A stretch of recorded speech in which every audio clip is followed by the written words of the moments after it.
I didn't know. We are going to start the new perek. Keitzad Solen. 74. How do we roast? Keitzad Solen Pesach. How do we roast the Korban Pesach? Mevi'in shput shel rimon. They brought a pomegranate piece of wood to use as the spit. V'tochlo l'toch pivad beis mekuvaso. They put it through the mouth of the sheep all the way to through the anus, through and through. The nosen is krov as bnei me'av l'tocho. They would put the insides, the intestines, inside the animal, and that's how they would roast it whole. Div Rabbi Yossi Aglili. Rabbi Kiva Omer no kimin bishul uzeh. The problem is the stuff on the inside is really going to get cooked, right? And we know that you have to do it sli, you have to roast it. And he felt that you got to have the direct fire on these items as well. You have to drape. So were you supposed to roast this animal in its skin with its hair and all that and its feet? No, you could take you could take the hide. They took the hide off, but it was roasted whole, as you can see here. It was roasted whole. It was not roasted in pieces like normally. So when it says you put the legs and the entrails inside it, does that mean you take that stuff off or cut it off and then shove it back in? They would open it up, the belly, stick it in there. Well, not open. I mean, the stuff was in there. The legs were there, and maybe they needed to open it up and then sew it back up. I don't know. Or they had the beis hashchita. Maybe they had the neck. The head was removed, and they could stick the legs in through that opening, through the opening in the thorax. Or they could have opened it, put it into whatever opening and closed it up that way. But what about the dam and the gid anosha? What about all that? The gid anosha is still a the gid anosha is removed. But you say you do everything without cleaning it out. I didn't say you didn't clean it out. Kenny asked, you take the hair and the hide? Yes. We learned hafshata. They at the time when they shechted, we went through a few. Remember, they skinned it. They did skin it. But the inside as well? The inside is cleaned out too? Well, no. Yes.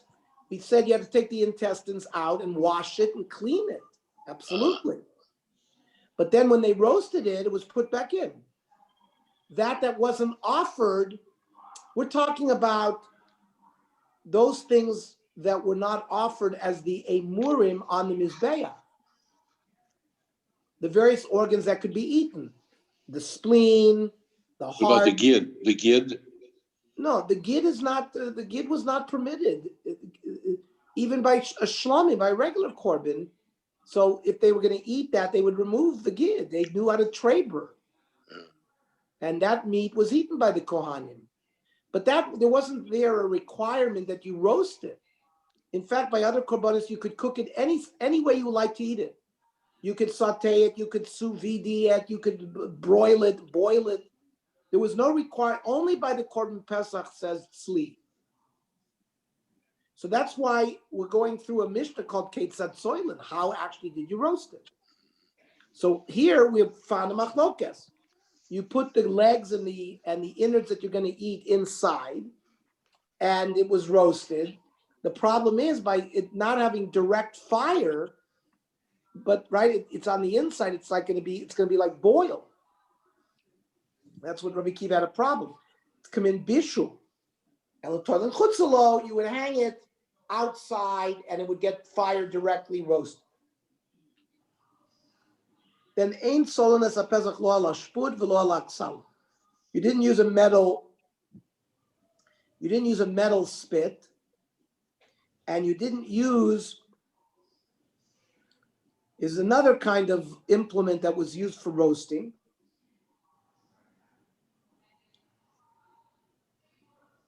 And the reason for that is, we're going to see, of a concept called cham niktzos cham kulo.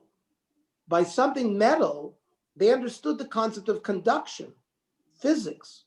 that if you heat one part of the metal, the whole bar will get hot because the electrons flow, there's no barrier, etc., etc. And what's happening then is the animal's going to get heated by that metal spit rather than from the fire itself. So to avoid that, they used a wooden spit because there we don't have the principle of cham miktsas or cham kulo. By the way, that's a sugya in your ideya, like when you have a spoon that goes into a hot soup.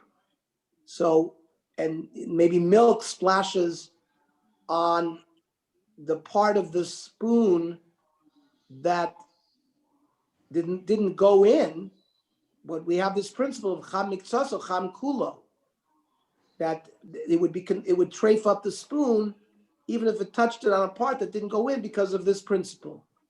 That metal, the whole thing gets heated up.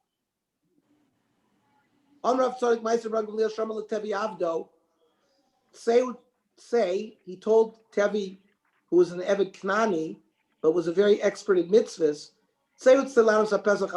he told him to use this askala, which is a special implement for roasting, which is against what the Mishnah said you should do. The Mishnah said you shouldn't use the askala.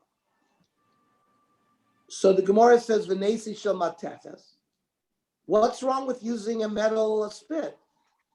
Because I did cham miktsas or cham kulo, because of this principle that because remember,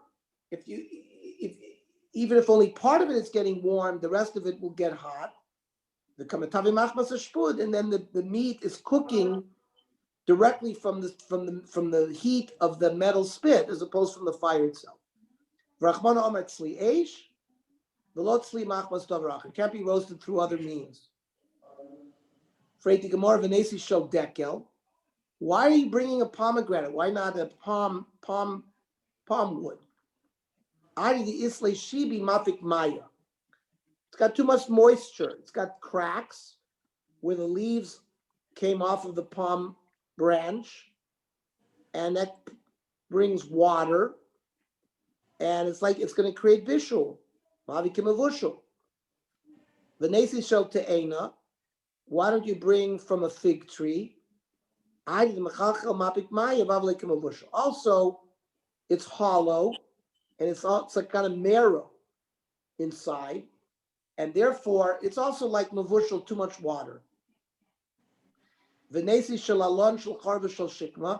Why don't you bring from sycamore, from a carob tree, whatever an alon is? Rashi says yoshna. All of these don't have moisture. They says no, they do, because I did the ispe kitri. They have the various places where the knots, where the leaves and the other branches came out of the main branch. So there's water there in the place where you cut. They knew botany, and it comes out because of the xylem and the phloem. You know, there's a whole circulation system in trees. It goes up and goes down. It goes out to the branches. So they knew that there's a lot of moisture where you cut off the leaves and the branches. So then the Gemara says, "Shalrima nami yispe kitri." Yeah, but the pomegranate that you're saying is permitted also has branches. The Gemara says, "Shi kitri." They were smooth, and therefore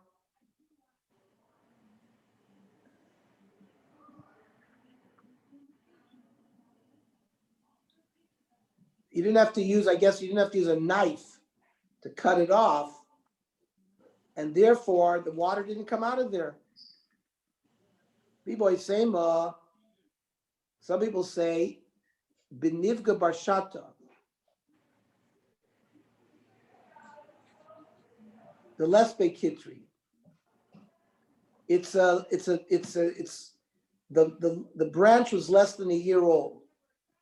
And there's not enough growth where there would be branches where there would be water there. Yeah, but it was still cut off from the trunk itself. So there is a cut. So the mapik lebei paske lebar, they would make sure that that part of the branch stuck out from the animal. And therefore there was no water involved in the heating process. And then the Gemara points out that the Masnisim, the like Rabbi Yehuda. The Mishnah is not like Rabbi Yehuda. The time Rabbi Yehuda Omer, Kashem sheshput shel eitz eino nisraf. Just like a spit made out of wood, it doesn't burn, even though it's directly on the fire. Kach shput shel matechas eino martiach. If you had a metal spit, it won't cause boiling. Therefore, Rabbi Yehuda is arguing with the ton of our Mishnah that says you can't use a metal spit. He says you can. And so they said it's different. By metal, even part of it gets hot, the whole thing gets hot. But by wood, it doesn't conduct the same way, and therefore it's preferable. Halacha, the Rambam paskins that they did the intestines were done outside; they weren't done inside. The halacha is like Rabbi Akiva. They would use the wooden spit.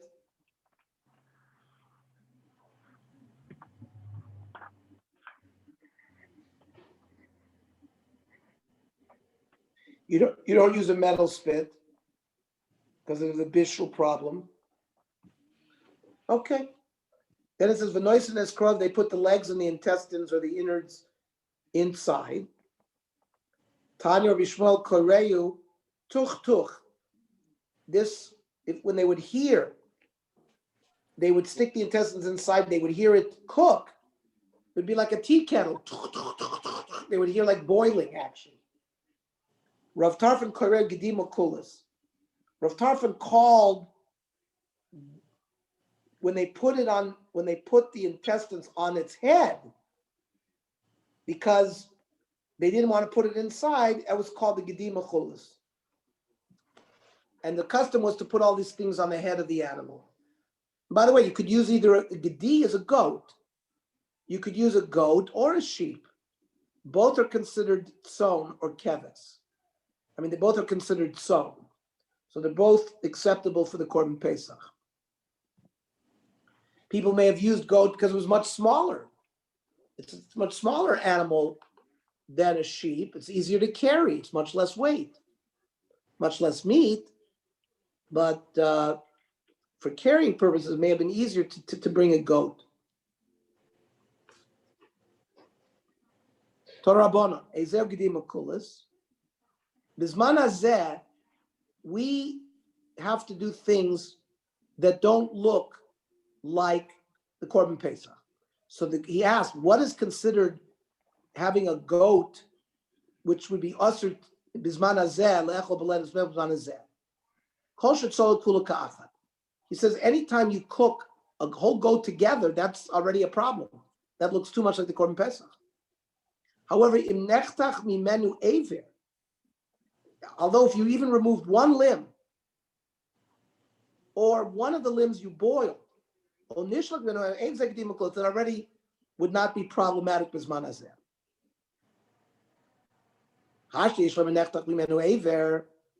If you told me if you cut off one of the limbs, the afagav the komat v'lei bahadei, even though it's roasted together with the other part of the goat, you said it's not a problem. So nishlik meboil. So there's no question if we boil one of the limbs, right? Because clearly in that case you didn't roast. If you already told me by roasting everything, including the limb that you cut off, is permitted, certainly the other case would be permitted. Amar of Sheshes, no, because we're talking about here sheshloku b'mechuber. Somehow you boiled the limb while it was still connected. So it was, in that case, it was still a gedi shalem. It was still a complete goat. But so the chiddush is, if I boil one of the limbs instead of roasting it, it would not be considered a gedi mechulas. Amar Rav, hi mulyas sharia. So this is talking not about the Korban Pesach. Let's say you have a goat or a chicken and you filled it. You did like a stuffing.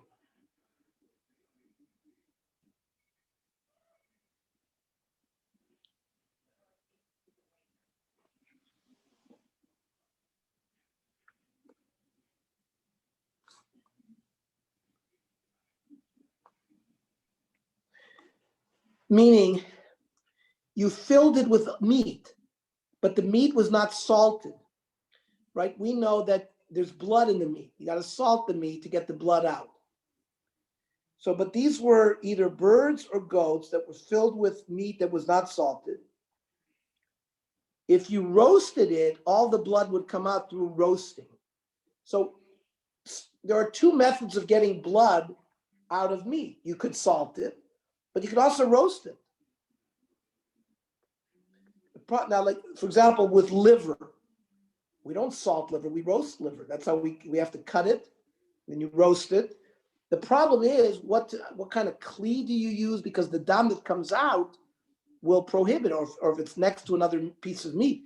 So Rava says the din that these chicken or a goat that was stuffed with meat that was not salted, it's permitted. I understand.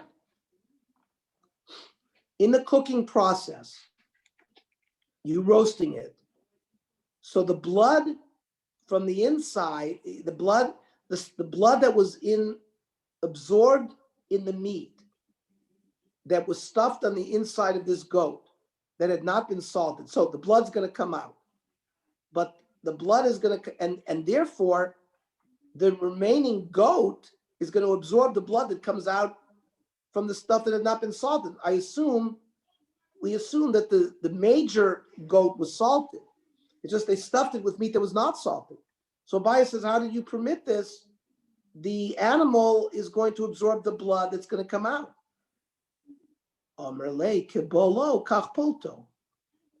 Yeah. Even though it absorbs it, but it's also going to spit it out because it's being roasted as well. So just like it absorbed, it's gonna come out. That's what the response of Rabbah to Abaye was. Name a Messiah. So maybe we will support this halacha from our Mishnah. We said you put the legs and the various internal organs inside. And lechura, there hasn't been salted. My timer, because it doesn't make a difference. The blood will come out and be absorbed into the other meat, but then there's also heat going on, and it'll cause the blood being absorbed by the other animal also to come out.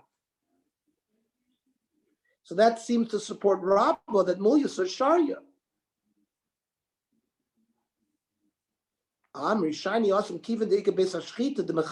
Yeah, but that's different. There, by the Korban Pesach, the neck opening was left open, and there the blood can drain out of it, made of diving. So because of the heat, Rashi says, "Lefi kishenitla betanur upi b'shchirumata." What they did is they sort of put it upside down with the neck downwards, and therefore the dam would go out through that hole in the neck. So that's not the same raya to Rabbah's case of stuffing a chicken or a goat where you're not roasting it in the same manner. By the way, in all the laws of Melicha, many of them come from this sugya. This one blot come from this sugya. I remember all these Gemaras that were quoted. So I'll bring you another source. Name a Messiah. So Halev. So there are simonim in Shulchan Aruch, in Yordeya. I think we learned some of them, right? I think we went through some of them in Surva. How to kasher certain of the internal organs. So, for example, the lave. which has a lot of blood in it. So koiro, you have to tear it open. Umotzi es damo, right? You can't leave the blood inside the ventricles of the heart. Lo karo. So if you didn't tear it, karo la'achar bishulo, you can tear it after you cook it, umutter. Now I understand if you cooked it.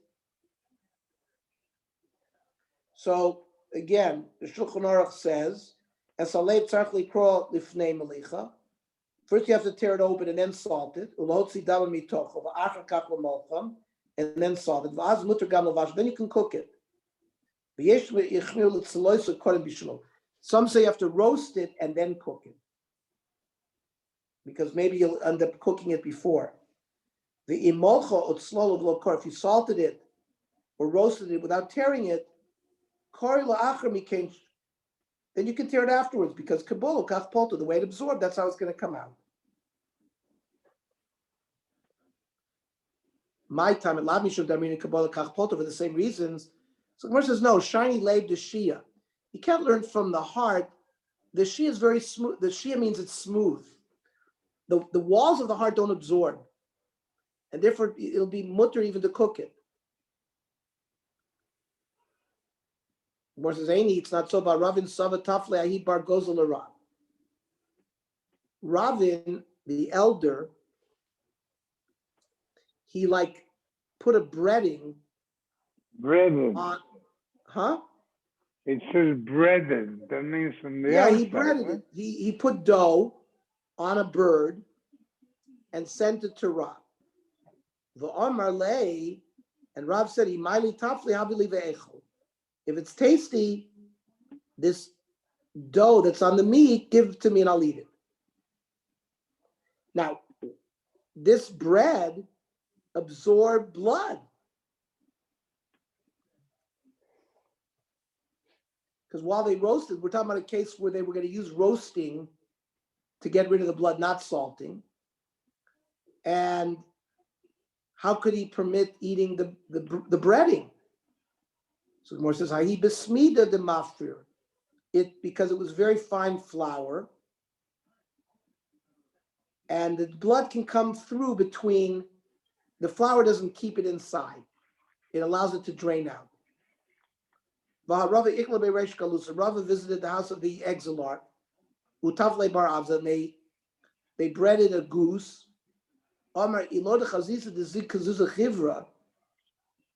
If it's not that I didn't see that the dough that you used was very clear, very white, I wouldn't have eaten it, because I would have been concerned that it would have absorbed the blood rather than allow the blood to drain out. Otherwise, I wouldn't have eaten it for Dlachlamine. Now, but why are we even worried about this? Even if the flour had absorbed the blood, I thought you said kaboiloi kach poto. Just like it absorbs, it'll get rid of it. My area kizik afilu kilozik nami. Why are you concerned that it was very clear white flour? If you're using the principle kaboiloi kach poto, it should work anyways. So the Gemara says no. Hasam bechir v'sa deshorer was white flour, but not fine. And that kind of flour, the blood would not have drained through it. Vehil chasa. So what's the final halacha? So if you bread, you're talking about meat that still has blood in it. And you're going to roast it, but you're going to bread it first. So the smida, if it's fine flour, bein asmik, bein lo asmik sharya. Whether or not the flour gets red or not, it's permitted.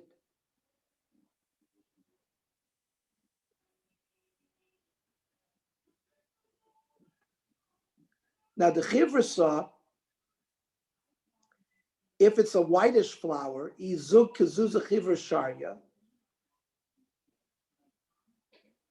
If it's very clear, it's permitted. Ilo osir.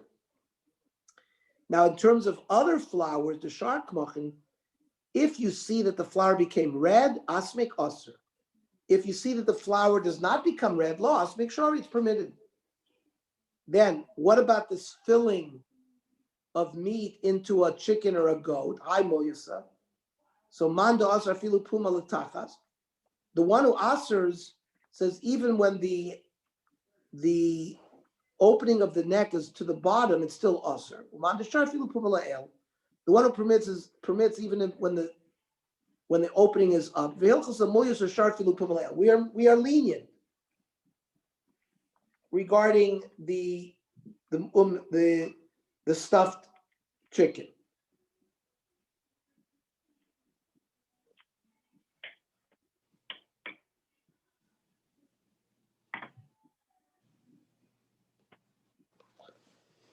Umsa, Be'i umizraki. These are three different items. Beya is an egg. Umsa is meat that you would eat without salting it. Beya are testicles. What do you call it? Rocky Mountain oysters, right? The testicles of either a behema or a chaya.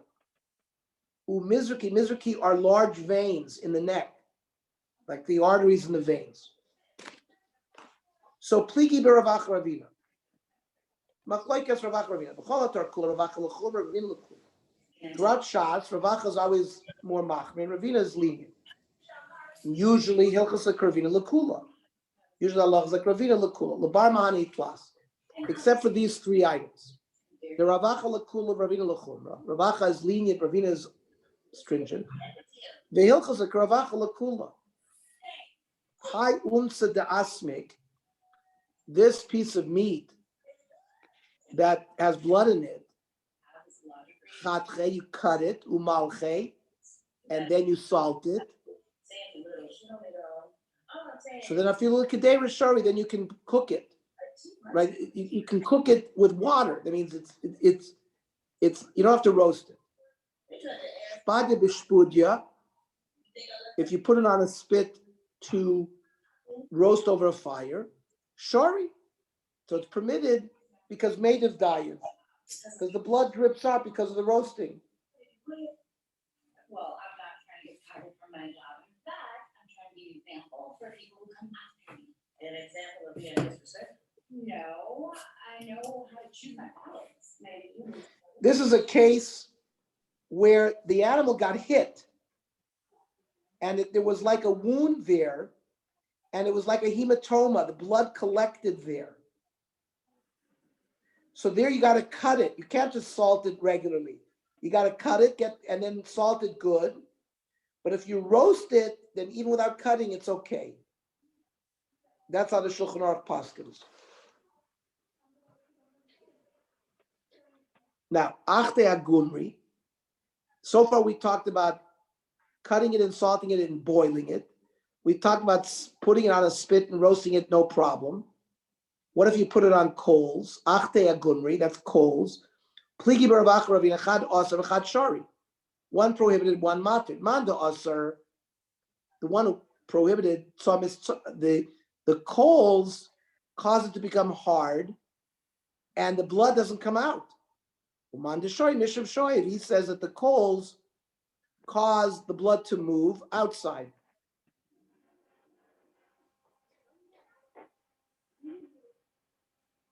V'hilchasa meshav shoyev. We paskin that if you put it on the coals, it's okay. The blood will come out. Now, how do you prepare Rocky Mountain oysters? Testicles have a lot of blood in it. So these are organs that were treated by the Gemara and then by the poskim separately, like the heart, like the liver, like the spleen, like the udder. There are different organs that the Gemara and then the poskim go through because they have more blood supply. So the same thing with the testicle. Chen bei. You have to cut it. Umalchin. It's not enough to salt it. You got to cut it.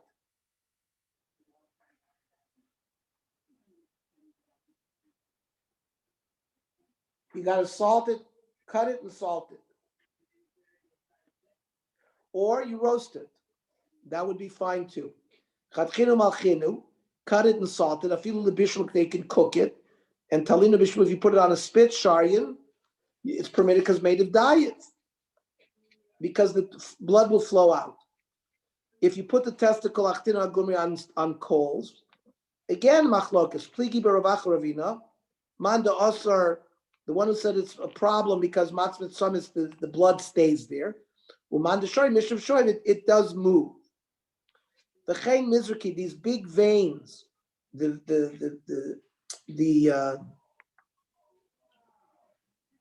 carotid artery, the jugular vein. You have to cut them and salt them. And then then you can cook it. If you put it on a spit.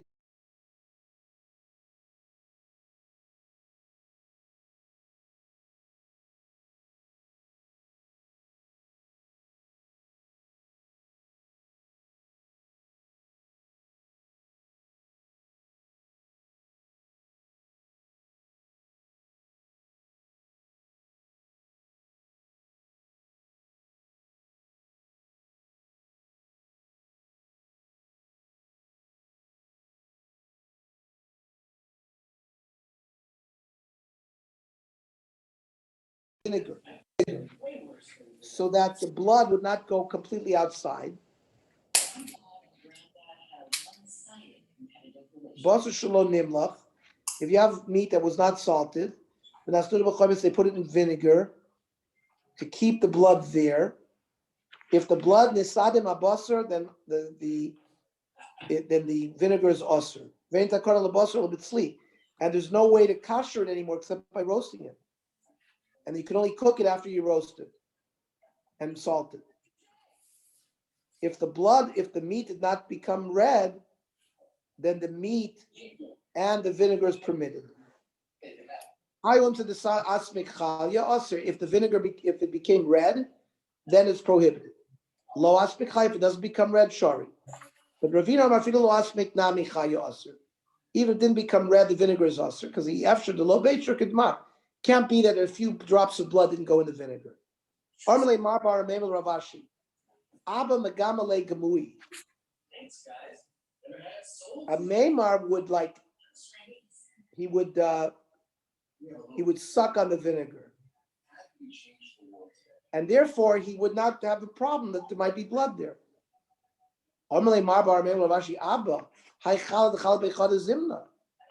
This vinegar was, used in this meat thing. Aren't you concerned that there's going to be blood there?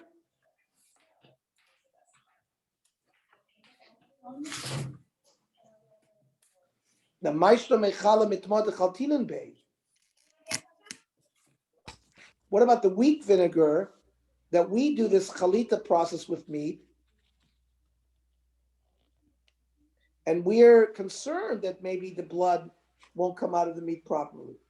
So the Gemara says, we're going to make a difference. Hasam is selekiu de perbeine. There's enough charifus, there's enough acidity in the vinegar. It doesn't get weak. But